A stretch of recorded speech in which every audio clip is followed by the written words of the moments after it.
Good morning, boys and girls. This is Bible, and we're going to review. I'm going to go over the questions for your test. Okay? Hi. Yeah, I'm going to go over the questions for your test. If you want to listen to the stories again, just go back to the videos, look for the videos, and review the videos. Okay? Because I already told you the stories. So, the first parable is the parable of the dinner guest. In the parable of the dinner guest, we learn Jesus gives us advice. Jesus tells us not to go right ahead and sit in the front, but to sit in the back and wait to be called for the front to save us from embarrassment. So so the host of the party can then tell you, come and sit here, and that way you will be exalted. So with this parable, what Jesus was teaching us was that if you humble yourself, you will be exalted in heaven, right?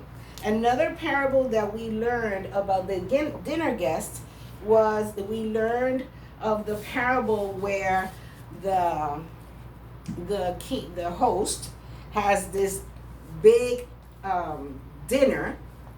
He's organizing this big dinner, and he invited all of these guests, rich people. He sends his servant out to get the. I'm trying to hold the book and the pictures at the same time. Sorry.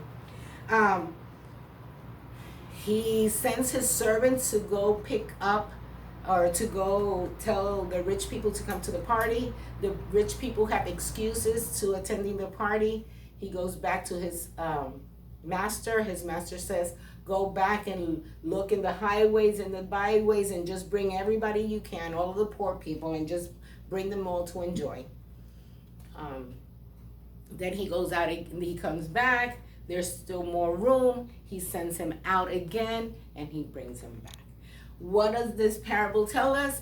This parable illustrates that God sent prophets to preach about the Messiah to the Jews and preach. He extended salvation towards the Jewish people, but the Jewish people rejected it, right? And that was the story of the parable, the earthly explanation. The Jewish people rejected the salvation, so God turned it over to the Gentiles. So those are the poor people will be the Gentiles, the rich people will be the Jewish people. Then we learn about the wedding party. We learn about the wedding garment. And the wedding garment is a symbol of God's righteousness. And this one tells us that the parable goes that there's a guest. He goes to a wedding party. When you go to the wedding, they give you a coat to wear, a wedding garment. And everybody wears their garment. This particular guest did not wear his garment, did not want to wear his garment, but was attending the party. The host came and told him that he needed to leave and he couldn't stay anymore because he was not dressed with the wedding garment. The wedding garment is the righteousness of God, which means you cannot partake of the gifts that God has for us in heaven if you don't have on the garment of God's righteousness.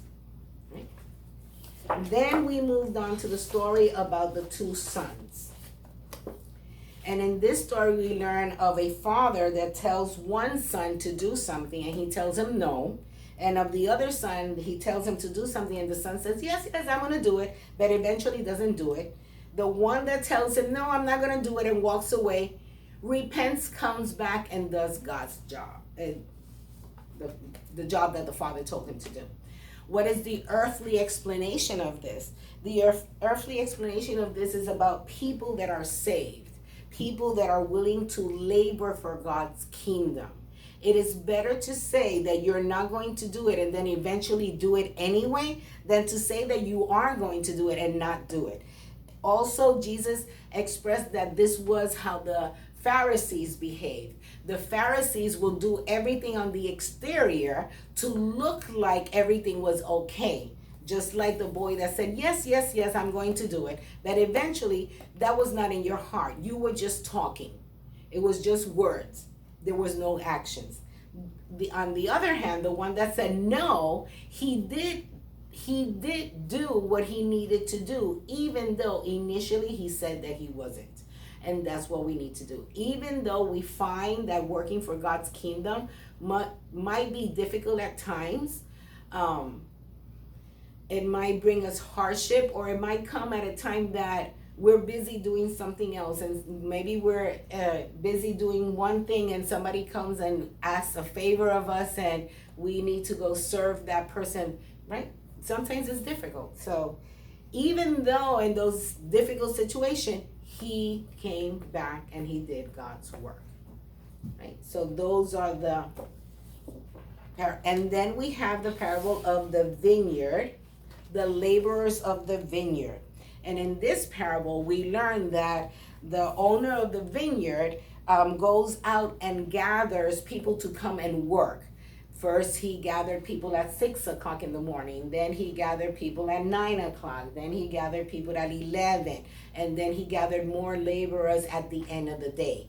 He paid everybody the same amount. The laborers started complaining. How is it that I started working in the morning and you're still paying me the same thing that you're paying him, that he just worked an hour? The explanation to that parable is that it doesn't matter when you are saved. What matters is that you work for God's kingdom the moment that you are saved. If you are saved, your job is to serve others, to be a faithful servant, right? So you can, when you go to heaven, God would say, good and faithful servant, just like Paul said. So those are the first 3 or 4 parables. Later on, I will go over the others. See you later. Bye.